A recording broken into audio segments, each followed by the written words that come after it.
Good morning, everybody. We're live here from the birdhouse. It is February 14th, and today we're talking about some things that you can do to prepare your yard for the spring, as far as for the birds and for the bees and for the bats.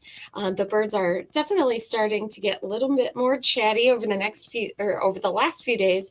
I've noticed cardinals are singing more. The house sparrows are definitely doing a lot of chattering. I went hiking the other day, and bluebirds are checking out nest boxes, going in and out of nest boxes. So, with the very, very mild spring we've had, birds are checking out nesting cavities. And although they probably won't start any earlier than they usually do, there's things that we can do with the weather being so mild to prepare for the spring, just in case we get another cold snap, or if you run out of time as we move into the spring. There's some things that you can do right now to prep your yard for the spring. So, as always, we love to know who's on. You can say hi in the comments. If you have any questions, you can throw those in there as well. And any sightings that you have, definitely put those in the comments. As far as events go, we're starting to plan a whole bunch of events here, both in store and off site. We'll be doing some bird walks. We will be partnering with Wild Wings, and they'll be having birds of prey here. We've got a whole bunch of things that will be announced shortly. The one coming up is going to be a walk at Mendon Ponds. That's going to be this Saturday, a walk of Birdsong Trail. That'll be with the Genesee Valley Audubon Society, and you can come on Saturday. That is the 18th at 9 a.m. Meet us in the parking lot on Pond Road, right where Wild Wings is, where the Nature Center is. You can meet us right there. We will be feeding birds out of our hands, so you don't need to bring any seed or anything like that. We'll provide that for you. And if you feel like going on a hike afterwards, that will be an option as well. Looks like it'll be a nice day. So, yeah, it should be a lot of fun. So, stop by. That'll be this Saturday, February 18th at 9 a.m. out at Mendon Ponds. You can check our Facebook page if you want to get a little bit more information about that. But yeah, put any sightings that you guys have in the comments, any kind of questions. And here's some things that you can do right now to start prepping your yard for the spring. So the first is maintaining your bird boxes. So if you had any bird houses out last year and they haven't been cleaned out, I would definitely do that right now before birds do start to nest. With the mild winter we're having, bluebirds will sometimes nest as early as March around here. So you might start getting some bluebird activity at your houses. And as they're coming and going, they're probably not building nests yet. It's still pretty early, but you want to make sure you do clean out any nesting material that is in your bird houses. So always want to make sure that you've got some kind of birdhouse that's easy to clean, so you can easily open it up to pull out any kind of nesting material. And so a lot of them now have some kind of openings, like this one has a door that'll pop open on its side, so you can easily open it up, see what's in there, and clear out any kind of nesting material.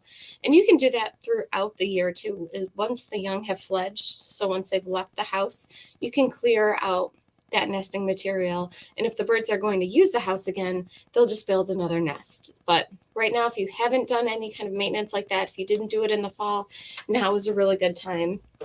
We also have different sprays that you can use to clean the inside of your houses, to clean any bird baths, to clean different feeders that you might have. As far as feeders go, you can always use hot water and dish soap. That will take care of most of it for you. But for houses, we have some stuff by Carefree Enzymes that you can just spray inside the house, and that will help break up any kind of mold or residue that's in there. So you might want to consider doing that as well when you're doing your maintenance. So now is definitely the time to clear out houses. And if you're thinking about adding houses, you can do that anytime. So once the ground thaws, if it's something that you want to put in the ground, you might need to wait a little bit. It's still kind of frozen, but we have all kinds of different houses here, and we're starting to get even more and more every day.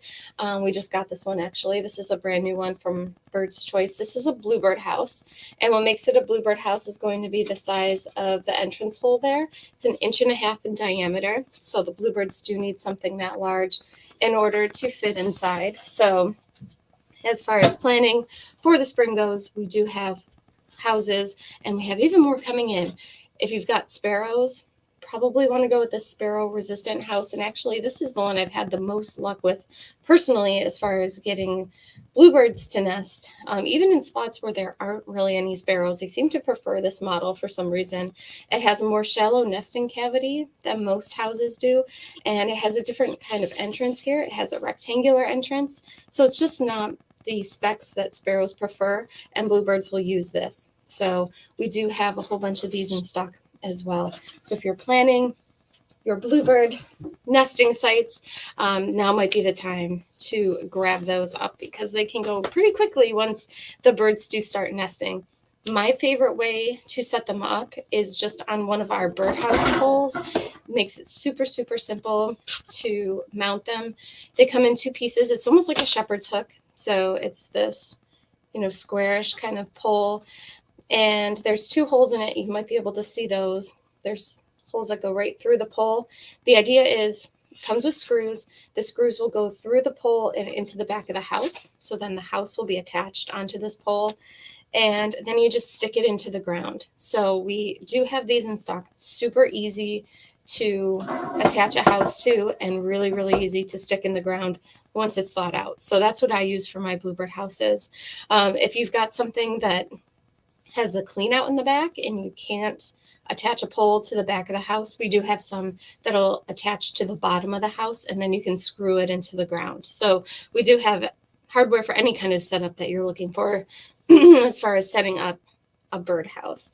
So not only do we have bluebird houses, but if you've ever been in the store, we have houses for different birds as well. We've got the chickadee houses, which are really popular. People like the chickadee houses because the hole is small enough that sparrows can't fit inside. So if you're having issues with sparrows taking over nesting cavities, you can always go to a chickadee house or a wren house. And the size of the opening is too small for the sparrows to fit inside. So that's another option if you've got sparrows that are just taking over your yard. It'll help encourage them to nest elsewhere. Same with the little nesting portals that we have, these little plates. If you've got a house that the sparrows, for example, are taking over and you want to limit their activity, you can put one of these little metal plates over the opening and they won't be able to fit inside anymore. So this is a chickadee size. We have them in wren sizes. And we even have them in larger sizes for bluebird houses. If you've got a squirrel or a woodpecker making those entrance holes larger, now's the time to do some of that maintenance, and you can add a plate like this over the entrance of it. So that can help keep the hole just the perfect size that you want it. On Saturday, somebody mentioned woodpeckers were kind of showing some signs of mating behavior. They might be starting to pair up. We do even have woodpecker houses. Woodpeckers are cavity nesters, so a lot of the times they will make their own, but sometimes they'll reuse other cavities. So we do have woodpecker houses as well. Woodpeckers don't build a nest like your traditional songbirds do, and so woodpecker houses will come with some kind of cedar chips or wood chips in there, and the idea there is you just put a layer of those in the nesting cavity and the woodpeckers will just lay their eggs right on top. Same with owls, like the screech owls. We do have some screech owl houses back in stock. We were out for a bit. People are reporting screech owls that they can hear them. Screech owls are, again, another type of cavity nester, and they don't build nests either. So these nesting cavities come with wood chips, or you can even put leaves inside there, like dried up leaves, and they will lay their eggs right on top of that. So they tend to take over nesting cavities as well. They certainly don't excavate their own. So we do have a whole bunch of different bird houses in at the moment, with more and more coming in each week. So as far as that goes, we can get you all hooked up with your bird houses. And if you are looking under your feeders and noticing that there's a bunch of seed piled up from the winter, there is something you can do to help with that. Of course, if you rake it up, that can make a big impact, but there's always going to be something that's left over. We have this, what's called seed and hull digester. this works really, really well to help break some of that down. So this style here, you can hook up to a hose, or you can just dilute it with water and spray it under your feeders. And it's just some natural enzymes that will help break down all of that residue that's underneath your feeders. You might be familiar with this company because they also make the product that you can put in bird baths to keep the bird baths clean. So the seed and hull digester is definitely popular during spring cleanup, some of which you can probably do right now with the weather being so mild. Another issue that we are hearing from people are bird strikes, that birds are hitting their windows. It could be a couple of things. It could be they're being chased by hawks. They're just disoriented. Sometimes they can't see that there's a glass pane there. We do have the window alert, or different brands of the decals that can go on the window. And there's been some recent studies that show that they work best if put on the outside of the window. And this brand, we've always recommended that because they do reflect UV light. So on the back of the package, you can kind of see it here. On the left-hand side is what we see. You can kind of see that there's something there, but the decals are clear. But the birds do see the reflection of the light because birds see in UV spectrum. So they can see that there's a decal on there that's been treated with UV, and then they won't hit the windows. So if you do have issues with window strikes, these really, really work well to limit that. So we've got them in different patterns, even though they're pretty much clear to us. You can still see a little bit of the pattern on the window. So these, for example, just came in. These are pine cones. We have leaves. We have hummingbird ones that look like little hummingbirds. So you can put those up to kind of avoid some of that. So as we're progressing into the spring months, another thing you might want to consider getting ready now to put up once the ground thaws again are bat houses. Bats, for the most part, are migratory. So right now, we're not going to see any around here, but they'll start coming back in the early spring, and you can attract them with a bat house. And they do eat a lot of insects, so they are really popular for people to attract because of that. So just one little bat alone can eat hundreds of insects in a night, especially mosquitoes. So if you're by the water and you've got mosquito issues, try putting up a bat house. This is the smallest one we carry. You can kind of see how big it is. And this will hold 12 bats. So this is the smallest one. We do have some that'll hold 200-300 bats. So really the largest one you can get is the best in order to attract the most bats and possibly a colony of them. But then in the late summer, they'll kind of disperse and start to fill these smaller bat boxes. So we have all kinds of different sizes of bat boxes as well if you're looking for a way to naturally control the insects without doing any kind of sprays. You definitely want to stay away from that.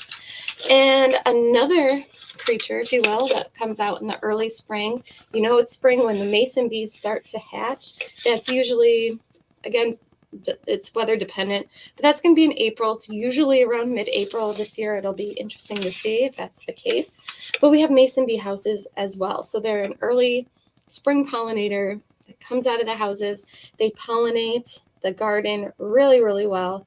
And if you've got fruit trees especially, they're known to pollinate some of those early blooming plants and trees.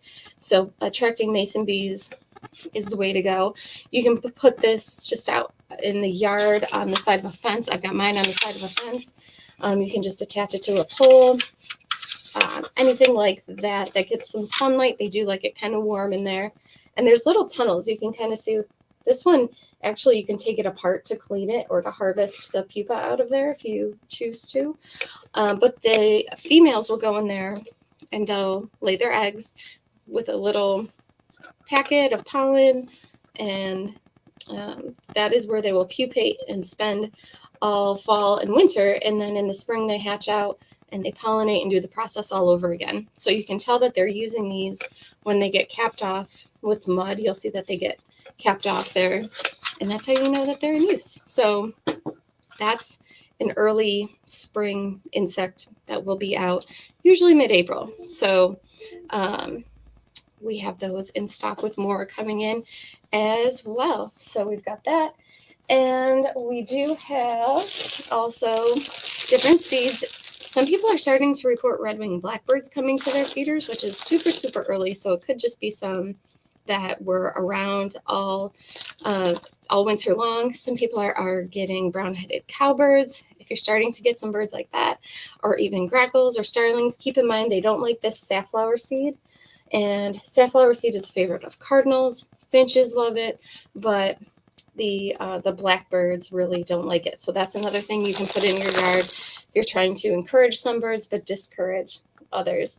And if you are getting bluebirds out, keep in mind they are insect eaters. People are reporting them coming to heated bird baths, which are great, but then they also will eat things like freeze-dried mealworms. It's still a little cold out here to put regular live mealworms out, but you can put freeze-dried mealworms just in a little dish like this to help attract your bluebirds and keep them coming, even if we do get some more cold weather. So just a little dish like this is all you need to attract them. We also have seed logs called bugs, nuts, and fruit, which a lot of you guys use, and you've had good luck with attracting bluebirds with those. So if you are starting to see some bluebird activity, not only can you put up houses to keep them all spring and summer long nesting, but there are different things you can put out, like the mealworms, to give them some kind of a food to keep them coming. So another thing to keep in mind is when you do clean out your nest boxes, make sure that you do wear gloves. They can get kind of gross in there.